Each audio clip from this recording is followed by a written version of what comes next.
Mirdita, përshëndetemi në sërish së bashku, vjen transmetimin e drejt për drejt në Report Televizion. Do t'jemi të paktën deri rreth orës 13 me zhvillime kryesore të tjera të rëndësishme në kohë reale. Çdo detaj dhe zhvillimet më të fundit nga konflikti Izrael-Iran. Por së pari shohim ngjarjet kryesore deri në momentet që flasim.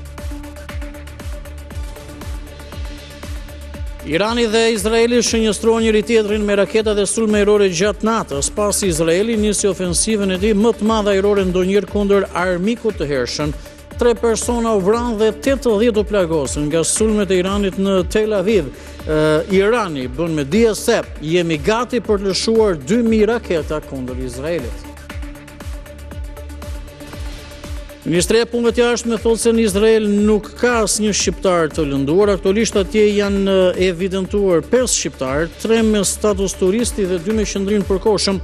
Jemi në kontakt vazhdueshëm me ta, siguron Ministria e Jashtme.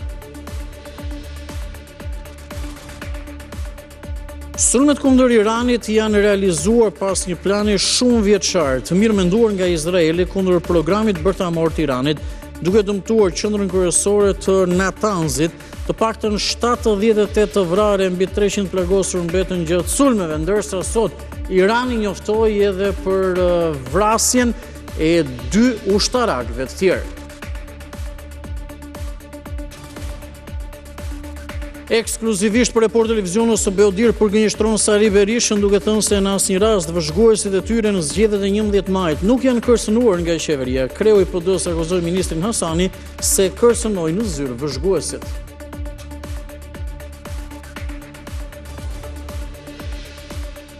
Stërvitja Defender 25 solli në Shqipëri 1200 trupa amerikane, mes tyre dhe 2 ushtarak me origjinë shqiptare, Taulant Halilaj dhe Hatixhe Çollaku.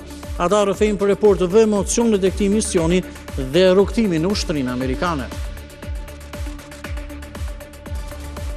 Ish ambasadori amerikan në Serbi, Christopher Hill, thotë se Shtetet e Bashkuara nuk do të ndërhyjnë më për t'i zgjidhur problemet e Kosovës dhe të Serbisë, por duhet t'i zgjidhin vetë.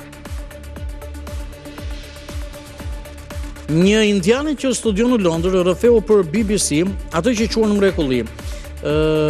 Bomi Shauhan ishte pasagjer në avionin që rrëzua në një tragjedi ajrore, por kishte humbur fluturimin. Atë ditë u mërzita, por tashmë besoj se ishte një mrekulli, thotë ajo.